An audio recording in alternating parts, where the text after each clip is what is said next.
Le fichier de la vidéo est disponible gratuitement dans la description, n'hésitez pas à en faire une copie. Bon, j'espère que vous êtes prêts ou prêtes. On va aujourd'hui attaquer la version avancée du planning multiprojet dont on a déjà créé la version intermédiaire et la version basique. Dans cette version de nouveauté, maintenant, dans les cellules du planning, je peux choisir le nombre d'éléments que je veux mettre et dans quel ordre je veux les mettre. Là, j'ai choisi les jalons. Je peux rajouter le montant que je viens séparer par espace tiré du 6 espace. Si je remplace le tiré du 6 par un slash, on voit que dans le planning, tout s'actualise. Je remets le tiré du 6 parce que je préfère le tiré du 6, et je peux rajouter autant d'éléments que je veux. Le client, la date prévue, la date réelle, peu importe. L'ordre dans lequel je mets ces éléments est important parce que c'est ce qui va se refléter dans le planning. Si je commence par le montant, puis le jalon, on voit que ça change l'ordre dans les cellules du planning. Deuxième nouveauté, je peux maintenant choisir l'échelle de temps de mon planning. Jusqu'à maintenant, on définissait 2 dates et on avait toutes les dates entre les deux, donc une vision de jour en jour. Si je viens choisir ici semaine, on voit qu'on passe à une vision par semaine avec semaine 27 de l'année 2025 jusqu'à la semaine 30. Ensuite, je peux choisir une vision par mois. Là, on a vraiment une vision par mois. Si je viens choisir le 1er juin, étant donné qu'il y a des jalons qui tombent dans ce mois, on a 2 mois qui apparaissent. Et enfin, une vision par an pour les très gros plannings. Et là, je peux revenir en jour. Et voilà.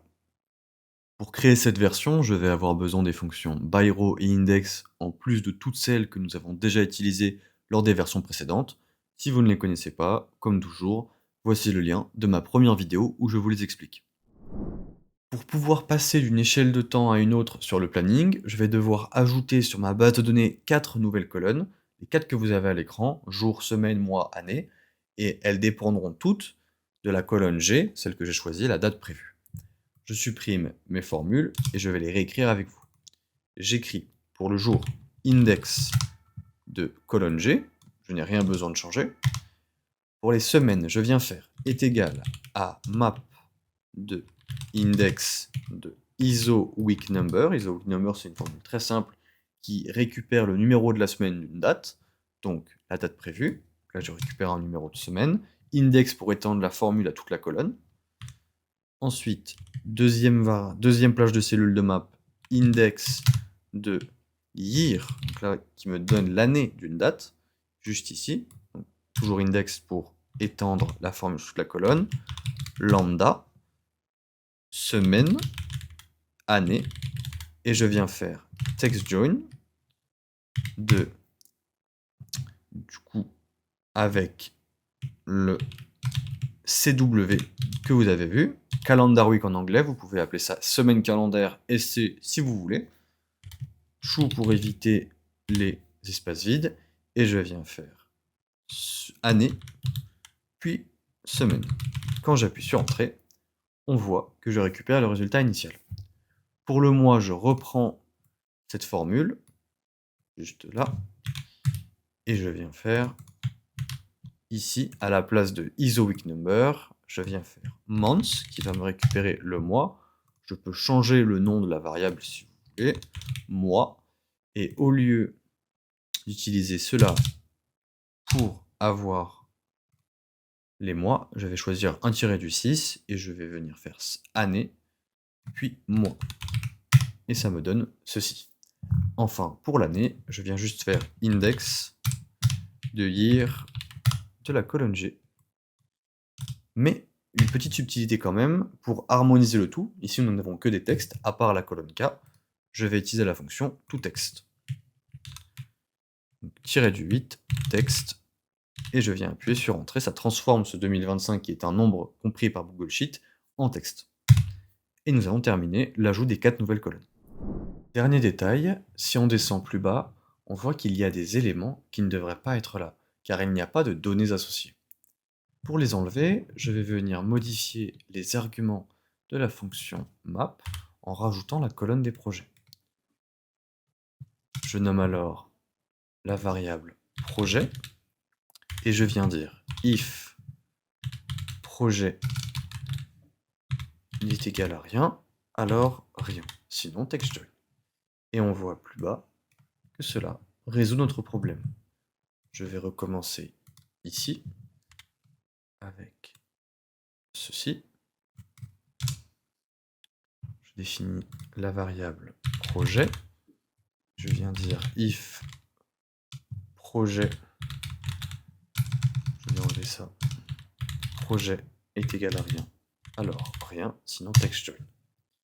Dernier cas, je peux venir dire index de if, je prends cette fois-ci la colonne des projets, comme ceci, est égal à rien, alors rien, sinon tout texte. Et quand j'appuie sur Entrée, on voit que tout est résolu.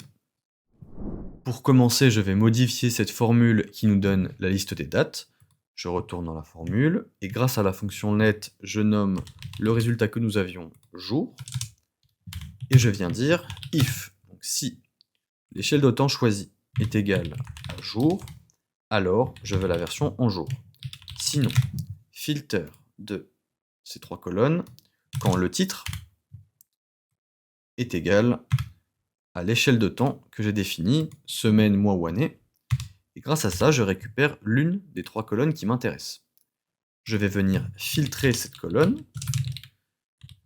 par rapport à la date associée, ici. Et je veux que cette date, en colonne K, soit entre, donc grâce à la fonction isBetween, la date de début et la date de fin. Celle-ci et celle-ci. Si j'appuie sur Entrée maintenant et que je change d'échelle de temps, ça ne marchera pas encore. Pourquoi? Tout simplement parce que le résultat est une colonne et qu'ici, les données sont en ligne. Je viens donc utiliser la fonction transpose, et cela me donne un premier résultat. Pour autant, il y a beaucoup de doublons, raison pour laquelle avant ou après la fonction transpose, je viens mettre unique. Et là, on se retrouve avec un résultat convenable. Mais, par mesure de sécurité, je vais quand même mettre la fonction sort après la fonction unique. Et nous avons le résultat final, qui se trouve juste ici. Je dois maintenant améliorer la formule du planning pour qu'elle s'adapte à la variation de temps, jour, semaine, mois, année. Pour ça, je dois modifier ce paramètre de la fonction filter. Je ne veux pas que la variable date, qui peut prendre différentes valeurs, les jours, les semaines, les années, soit comparée à la colonne G, qui elle ne contient que des dates. C'est pour ça qu'on n'a rien à l'écran actuellement. J'écris filter de ces quatre colonnes, et je veux celle dont le titre est égal à l'échelle de temps que je choisis, juste ici. Et cette colonne doit être égale à la variable dates. On pourrait croire que cela suffit, mais ça ne suffit pas. Imaginons que je choisisse pour la date de début le 10 juillet, et que je définisse mon planning sur une échelle de temps en mois. Ça va me donner tous les jalons qui sont en juillet, même ceux qui sont avant le 10 juillet. C'est pour ça que je dois aussi rajouter la condition isBetween de, je vais fermer la parenthèse et mettre une virgule pour pouvoir accéder à cette fonctionnalité, de cette colonne qui doit être entre la date de début et la date de fin. Et là, nous avons une amélioration en bonne et due forme. Je passe maintenant au format qui ne s'affiche pas encore. Pour ça, je fais comme dans les précédentes vidéos. Je prends cette formule qui commence à être imposante. Je la mets ici. Et je viens récupérer la colonne I et pas la colonne C, qui contient initialement les jalons. Maintenant, je veux les statuts. Et on voit que le format s'applique. Nous allons maintenant adapter la formule principale afin de pouvoir mettre plusieurs éléments de notre choix dans les cellules du planning, dans l'ordre que l'on veut, avec le séparateur que l'on choisit. Pour rendre cette opération plus digeste, je vous ai préparé ce document qui explique étape par étape ce que fait la formule. Imaginons qu'après avoir sélectionné plusieurs critères, je veuille mettre certaines de ces données dans une seule cellule, en l'occurrence les montants puis les jalons, séparés par espace, tiré du 6, espace. Première étape, filtrer les bonnes colonnes. Map, de filter des éléments que je souhaite, quand ces derniers ne sont pas vides, de cette manière. Je définis ensuite, grâce à la fonction lambda, la variable élément, et je viens filtrer les données quand leur titre est égal à ce que je recherche, est égal à élément. Quand j'appuie sur Entrée, j'ai d'abord les montants, puis les jalons, alors même que dans la base de données, j'ai d'abord les jalons, puis les montants. L'ordre est donc bien respecté. Je vais ensuite tout transformer en texte pour garder le bon format. Un exemple, la date du jour, le 25 septembre 2025.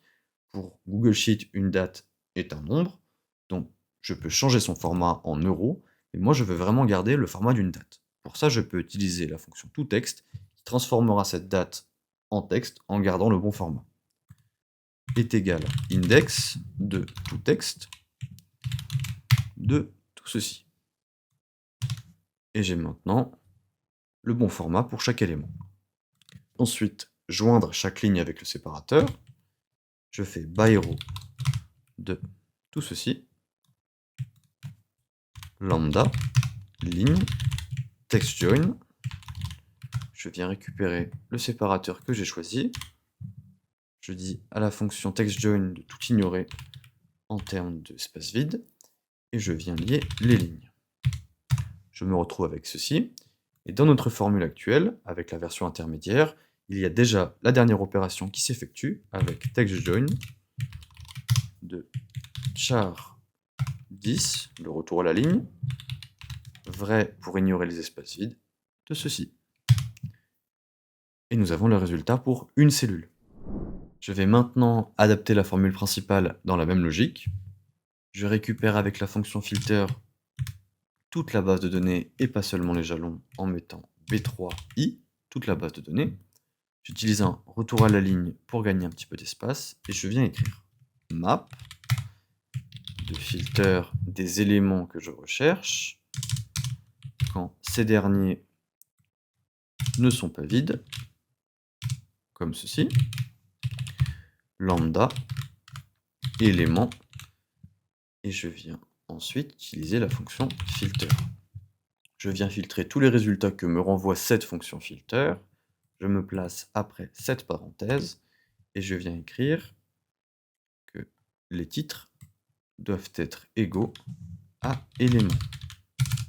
Je peux appuyer sur Entrée et nous avons un premier résultat. Quand je choisis gestionnaire, on voit que les résultats sont concaténés avec un retour à la ligne, ce que je veux changer.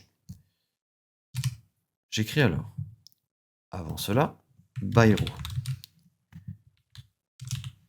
Je vais ici et je vais fermer toutes les fonctions avant by-row. Donc map est bien fermé, j'écris lambda de ligne et je viens faire textJoin avec le bon séparateur true pour éviter les espaces vides et je viens concaténer les lignes. J'appuie sur Entrée et cette fois-ci, quand je choisis un gestionnaire, c'est un résultat qui se rapproche de ce qu'on veut, mais ce n'est pas encore tout à fait ça, car quand je choisis la date prévue, on voit qu'il y a ce 45 841, il y a un problème de format. Pour ça, je vais d'abord rajouter ici index de toText et je viens fermer la parenthèse et quand j'appuie sur Entrée à part avoir rajouté deux parenthèses ici, on voit que le format s'est adapté. Et nous avons terminé notre planning en version avancée. Si vous avez une question sur cette vidéo ou par rapport à l'un de vos fichiers, j'ai créé un serveur Discord d'entraide sur Google Sheets, le lien est dans la description. Je vous laisse aussi mes coordonnées mail et LinkedIn. Si vous avez un projet qui nécessite la création d'un fichier Google Sheets automatique et ergonomique, n'hésitez pas à me contacter, je serai très heureux d'en parler avec vous. En tout cas, merci d'avoir regardé la vidéo jusqu'au bout, j'espère qu'elle vous a plu, qu'elle vous a aidé surtout. Si c'est le cas, n'hésitez pas à me le dire en commentaire ou en laissant un like, ça m'aiderait énormément à continuer les vidéos. Sur cette chaîne, je poste des tutoriels avancés mais aussi débutants sur Google Sheets. Je laisse à chaque fois dans la description un fichier disponible gratuitement. Si ça vous intéresse, abonnez-vous et activez la cloche. À bientôt.